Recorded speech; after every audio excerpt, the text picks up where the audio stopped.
আসসালামু আলাইকুম এভরিওয়ান। আজকে আমরা লুম সাইকেলের সবচেয়ে গুরুত্বপূর্ণ একটা পার্ট সম্পর্কে জানবো, সেটা হচ্ছে পিকিং প্রসেস। এই যে পিকিং, আসলে পিকিং জিনিসটা কি? পিকিং জিনিসটা হচ্ছে ইনসার্ট অফ পিক। আচ্ছা, ইনসার্ট মানে কি? প্রবেশ করানো। কিসের মধ্যে প্রবেশ করানো? ওয়ার্ক ইয়ার্নের ভিতর দিয়ে ওয়েফটকে প্রবেশ করানো। অর্থাৎ ওয়েফট মানে হচ্ছে, ওয়েফট ইয়ার্ন মানে হচ্ছে যেটা হচ্ছে কি পিক ইয়ার্ন। তার মানে আমরা বলতে পারি insertion of পিক। আচ্ছা, এখন আমরা যে পিকিংটা করব, পিকিংটা কিভাবে করব?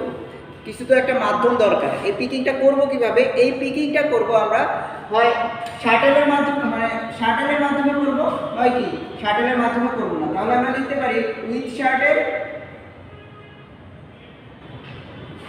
Or without shuttle. এখন যখন আমরা শাটেলের মাধ্যমে করতেছি না, তখন আরো কিছু মাধ্যম অ্যাড হইতে পারে। যেমন সেখানে আসতে পারে হচ্ছে ওয়াটার, ইয়ার, র্যাপিয়ার, এটসেট্রা, এইসব আসতে পারে। এখন আমরা আসলে শিখবো যে পিকটা কিভাবে ইনসার্ট হয় একটা ওয়ার্ক ইয়ার্নের ভিতর দিয়ে, অর্থাৎ একজোড়া ওয়ার্ক ইয়ার্নের ভিতর দিয়ে। এবার ধরেন এই যে আমার একটা শেড ওপেন হয়েছে, একটা শেড কি ওপেন হয়েছে, একটা শেড যখন ওপেন হয়েছে, এই পাশে হচ্ছে আমার ক্লথ ফেল। আচ্ছা, এই পাশে হচ্ছে ক্লথ ফেল, কারণ এটা হচ্ছে ফ্রন্ট সাইড। সো এই যে শেডটা ওপেন হয়েছে, এখানে একটা কি থাকে, রিড থাকে। এই রিডের পরে কি থাকে, একটা শাটেল। যখন আমার লুম টাইমিংয়ে যখন শেডিংটা পুরোটাই ওপেন হয়েছে, অর্থাৎ শেডটা পুরোটাই ওপেন হয়েছে, অর্থাৎ এই যে পজিশনটা ক্র্যাঙ্কশ্যাফট এতটুকু কি রোটেশন করে ফেলছে। রোটেশন করে যখন শেডটাকে ফুল ওপেন করছে, ঠিক তখনই এই যে পিকিং প্রসেসটা আস্তে আস্তে কি শুরু হচ্ছে। অর্থাৎ একটা নির্দিষ্ট টাইম পর পিকটা ইনসার্ট হওয়ার পর পিকিং প্রসেসটা কি স্টপ হয়ে যাবে। এখন এই যে এই টাইমটাতে যে লুমটা ওপেন হচ্ছে, অর্থাৎ শেডটা যে ওপেন হচ্ছে, এবং এই যে পিকটা যে পাস করবে শেডের ভিতর দিয়ে, এই টাইমটা যে শেডটা যে স্থির অবস্থায় থাকবে, এই টাইমটাকে বলা হয় ডুয়েল পিরিয়ড। অর্থাৎ কি পিকিং পাস করার সময় শেডটা যে কি কিছু টাইমের জন্য কি স্থির অবস্থায় থাকে, অর্থাৎ পিকটাকে পাস করার জন্য সঠিক একটা টাইম পর্যন্ত যে ওয়ার্পের যে ইয়ার্নগুলো, এগুলো যে সেপারেশন, এটা কি একটা নির্দিষ্ট টাইম পর্যন্ত স্থির থাকে পিকটা পাস হওয়ার জন্য, এটাকে বলবো আমরা ডুয়েল পিরিয়ড। এখন এই পজিশনে আসলে যখন শেডটা ফুল ওপেন হয়ে গেল, তখন কি করবে, এই যে শাটেল তখন কি আস্তে আস্তে মুভ করা শুরু করবে। মুভ করার পর কি শাটেলের এক প্রান্ত, যদি ধরেন যে এটা এ প্রান্ত, এটা বি প্রান্ত, অর্থাৎ এই যে এ প্রান্ত থেকে কি বি প্রান্ত পর্যন্ত যাওয়া শেষ, কে গেল, এই যে শাটেলটা মুভ করতেছে, এইদিকে যাচ্ছে যাচ্ছে যাচ্ছে, তার মানে এই যে পজিশন, এই গোটাটাকে আস্তে আস্তে কি যাচ্ছে, ক্র্যাঙ্কশ্যাফট ঘুরতেছে, যাচ্ছে যাচ্ছে যাচ্ছে। অর্থাৎ একটা নির্দিষ্ট টাইম পর কি ধরেন এখানে 240 ডিগ্রি ঘোরার পর তখন কি শাটেলটা কি ফুল পাস করে গেছে, অর্থাৎ ফুল যখন পাস করে গেল, ঠিক তখনই যে প্রসেসটা সম্পূর্ণ হয়ে গেল, সেটাই হচ্ছে পিকিং প্রসেস। আচ্ছা, এখন আমরা জানবো যে পিকিং প্রসেসের টাইমিং ডায়াগ্রামটা কেন এত বেশি ইম্পর্টেন্ট, এই বিষয়টা সম্পর্কে জানবো। তাহলে আমাদের হেডিংসটা এবার কি হবে, why timing is important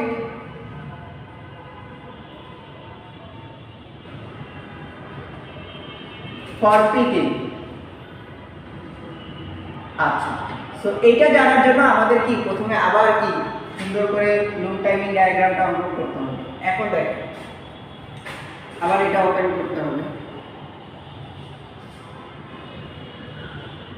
আচ্ছা, ধরে আপনি একটা প্রক্রিয়া চালনা করতেছেন, লুম চালনা করতেছেন। এখন আপনার লুমের সেটআপ অনুযায়ী আপনার 120 ডিগ্রি যখন ক্র্যাঙ্কশ্যাফট ঘোরে, অর্থাৎ 0 থেকে যখন 120 ডিগ্রি ক্র্যাঙ্কশ্যাফট ঘোরে তখন কি শেডটা ফুল ওপেন হয়। কিন্তু এখন আপনি দেখতে পাচ্ছেন যে যখন আপনার এখানে 120 ডিগ্রি না হয়ে কি ধরেন এখানে 110 ডিগ্রি আপনার শেডটা পর্যন্ত শেডটা ওপেন হচ্ছে।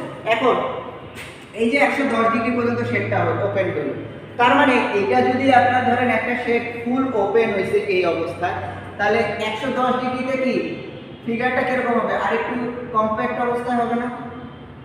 ধরলাম 110 ডিগ্রি, এটা হচ্ছে 120 ডিগ্রির জন্য, এটা হচ্ছে 110 ডিগ্রির জন্য।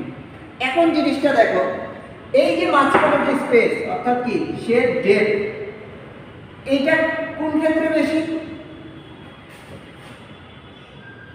এই যে শেড ডেপথ এটা কোন ক্ষেত্রে বেশি? অবশ্যই 120 ডিগ্রির ক্ষেত্রে কি সর্বোচ্চ। তার মানে কি শেডটা আমার এখানে ফুল ওপেন হয়েছে, অর্থাৎ একটা শাটেল পাস করার জন্য আমার কি শেডটা ফুল ওপেন হয়ে গেছে। এখন এই ক্ষেত্রে আমার যদি এই যে মাঝখানে ডিসটেন্সটা এটা যত বেশি ওপেন হবে তত আমার কি একটা শাটেল পাস করার জন্য সুবিধা হবে। কিন্তু যখন 120 ডিগ্রি 110 ডিগ্রি অবস্থায় ছিল তখন কিন্তু আমার শেডটা কি ফুল ওপেন হয়নি। তখন কি হয়েছে, যদি এর মধ্যে দিয়ে শাটেল পাস করি তাহলে আমার কি কি সমস্যা হতে পারে? ফার্স্ট অফ অল একটা সমস্যা হতে পারে যেটা হচ্ছে খুব মারাত্মক, সেটা হচ্ছে ওয়ার্ক ব্রেকেজ হতে পারে। আচ্ছা, এখন ওয়ার্ক কিভাবে ব্রেকেজ হতে পারে? ধরেন এই যে আমার শাটেলটা কি ও পাস করতেছে, এখন আমার হচ্ছে ওয়ার্কের ইয়ান দুইটা সর্বোচ্চভাবে সেপারেশন হয় না। তার মানে ধরেন এই যে একটা ওয়ার্ক ইয়ান, এই যে শাটেল, এই ধরেন শাটেলের গায়ে এরকম লেগে গেছে, অর্থাৎ শাটেল তো একটা স্পিডে ফ্লো হয়, যখন ফ্লো হয় অর্থাৎ এই পয়েন্টে এসে কি শাটেলটা ধরেন ছিঁড়ে গেল, মানে ওয়ার্কের ইয়ানটা ছিঁড়ে গেল, অর্থাৎ ওয়ার্ক ব্রেকেজ হলো। ওই ওয়ার্ক ব্রেকেজের জন্য আমার কি ফ্যাব্রিকে একটা ফল্ট আসতে পারে, প্লাস হচ্ছে আমাকে পুরো সেটআপটা কি আবার চেঞ্জ করতে হতে পারে। তাহলে আমরা বুঝতে পারতেছি যে লুম টাইমিং ডায়াগ্রাম এবং লুমের ক্ষেত্রে অর্থাৎ পিকিং প্রসেসের ক্ষেত্রে টাইমিংটা কত বেশি ইম্পর্টেন্ট। দ্বিতীয়ত আর কি সমস্যা হতে পারে? দ্বিতীয়ত সমস্যা হতে পারে যে ধরেন এই যে ওয়ার্ক যে শাটেলটা আমরা ইউজ করতেছি, এই শাটেলটা কি আটকে পড়তে পারে। কোথায় আটকে পড়তে পারে? কোথায়? ওয়ার্ক ইয়ানের ভিতরে। ধরেন এই যে আমি ওয়ার্ক ইয়ানটা ওপেন হয়েছে, ওয়ার্ক ইয়ানটা ওপেন হওয়ার পর এই যে শাটেলটা যখন আমি এদিকে পাস করতেছি, অর্থাৎ নেটের মধ্য দিয়ে যখন কোনো কিছু পাস করি, ধরেন এখানে কম্প্যাক্ট অবস্থায় আছে, ফুললি ওপেন হয় না, তার মানে কি শাটেলটা কি এক প্রান্ত থেকে অর্থাৎ এই প্রান্ত থেকে এই প্রান্তকে যাইতে পারবে না? এইখানে আটকে পড়বে, অবশ্যই কি মাঝখানে আটকে পড়বে। তার মানে আপনার যে শেডটা ওপেন হইল না কিন্তু শাটেলও পাস হইল না, তার মানে কি আপনার শেডটাও ফুল ওপেন হয় নাই, প্লাস কি শাটেলও পাস হয় নাই। তার মানে আপনার যে ক্র্যাঙ্কশ্যাফট ঘোরার যে একটা উদ্দেশ্যটাই সফল হইল না। মানে আপনার যে একটা ফ্যাব্রিক স্ট্রাকচার গঠন করার উদ্দেশ্য, এই উদ্দেশ্যটাই সফল হইল না। তার মানে আমরা বুঝতে পারতেছি যে আসলে টাইমিংটা কত বেশি ইম্পর্টেন্ট। তৃতীয়ত আরেকটা কি প্রবলেম হতে পারে যে 3 নাম্বার হচ্ছে রিডে একটা প্রবলেম হতে পারে, যে রিড পর্যাপ্ত কি ওয়েস্টিয়ান পারবে না, অর্থাৎ কি মানে যদি ধরেন যে ওয়েস্টিয়ান শাটেল থেকে ইয়ারটা পাসই করতেছে না, তখন কি রিড কি পর্যাপ্ত ওয়েস্টিয়ান পাবে যে ফ্যাব্রিক স্ট্রাকচার গঠন করার জন্য?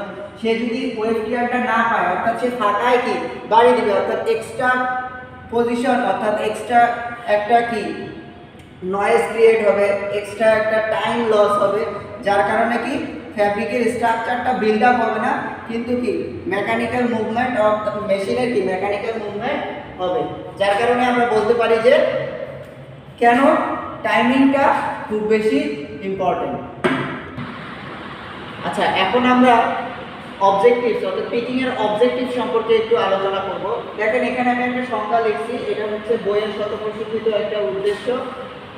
এই উদ্দেশ্যটা আসলে আমি এখন একটু ভেঙে ডিসক্রাইব করব। সো এই যে এখানে লিখছে, to propel the wave carrying element on the wave yarn along the correct trajectory maintaining requisite velocity in order to provide the lateral sets of the yarn in the fabric. এই যে অবজেক্টটা এটা সম্পূর্ণটা এক লাইনে উল্লেখ করা আছে, এটাকে আমি একটু ভেঙে ভেঙে বলবো। সো ফার্স্ট অবজেক্ট হচ্ছে আমার পিকিং এর যে আমি যে একটা ওয়েফট ইয়ার্ন নিলাম, এই ওয়েফট ইয়ার্নটা কি আমার ওয়ার্পের এক স্থান থেকে অন্য স্থানে পাস করা। এই যে পাস করব, পাস করার জন্য আমাকে প্রথমে কি করতে হবে, একটা কি প্রি ডিটারমিনেট কি ফোর্স দিতে হবে না?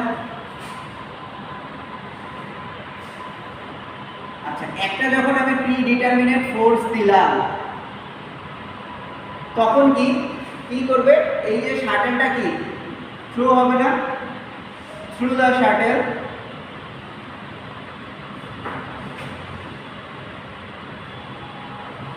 মানে একটা পজিশন থেকে আরেকটা পজিশন, তার মানে কি থ্রু দ্য শাটেল। এই যে দুইটা, একটা হচ্ছে প্রি ডিটারমিনেট ফোর্স, একটা হচ্ছে কি ভেলোসিটি। এখন আমার কথা হচ্ছে এখানে যে প্রি ডিটারমিনেট ফোর্স, এই যে প্রি ডিটারমিনেট কথাটা উল্লেখ করা আছে, এটা মানে কি, মানে হচ্ছে আপনি যখন শাটেলটা পাস করতেছেন তখন কত স্পিডে পাস করবেন এটা আপনার আগে থেকে কি নির্ধারিত করা থাকবে। তার মানে কত স্পিডে মানে কত জোরে পাস করতেছেন, অর্থাৎ এই ফোর্সের কথাটা যখন আসবে তখন আমরা কি বলবো, ভেলোসিটির কথা।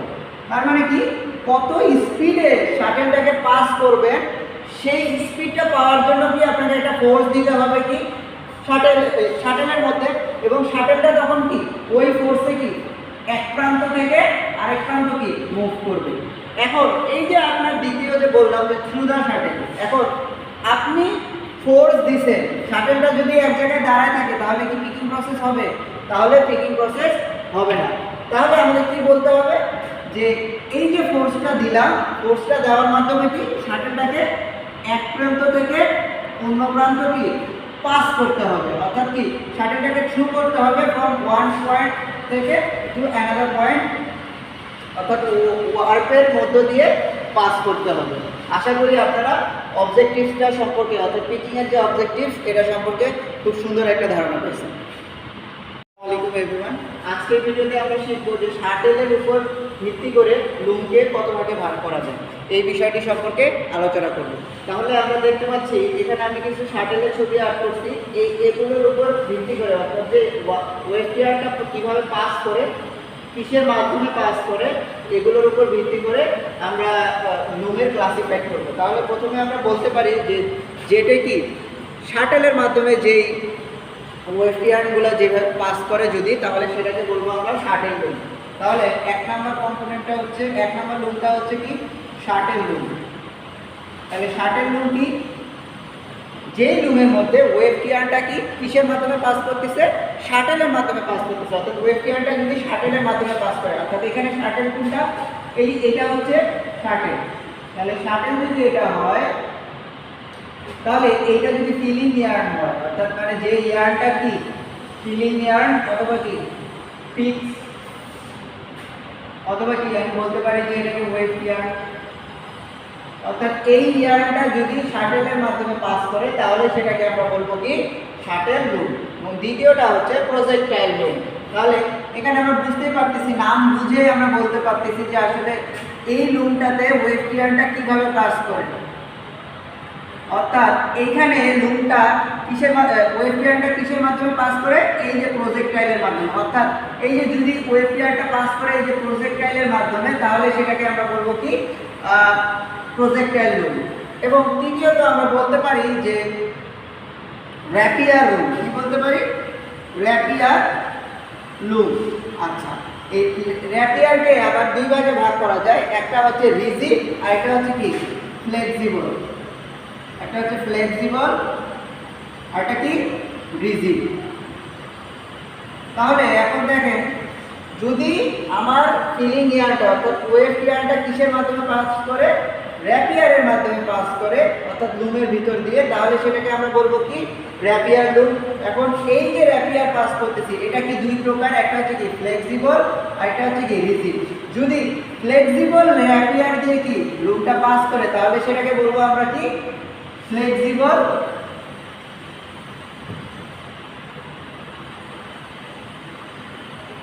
র্যাপিয়ার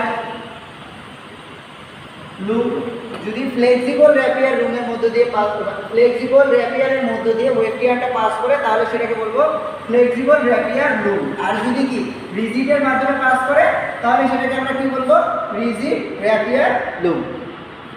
এবার আরও কিছু আছে, যেমন হচ্ছে আমরা যদি ওয়েব টিয়ারটা ওয়াটারের মাধ্যমে পাস করি তাহলে সেটাকে বলা হবে ওয়াটার লুম। অর্থাৎ যদি ওয়েব টিয়ারটা পানির মাধ্যমে পাস করে, কিন্তু এখানে দেখেন যে ওয়েব টিয়ারটা কীভাবে পাস করতেছে পানি, অর্থাৎ পানি যদি আমি এদিক দিয়ে দেই, অর্থাৎ ওয়েব টিয়ারটা যদি এদিক দিয়ে পাস করে অর্থাৎ এদিকে চলে গেল, এবং এটা যদি কিসের মাধ্যমে হয় ওয়াটারের মাধ্যমে হয়, তাহলে এই যে কনসেপ্টটা নিয়ে যে লুমটা তৈরি সেটাকে বলবো ওয়াটার লুম।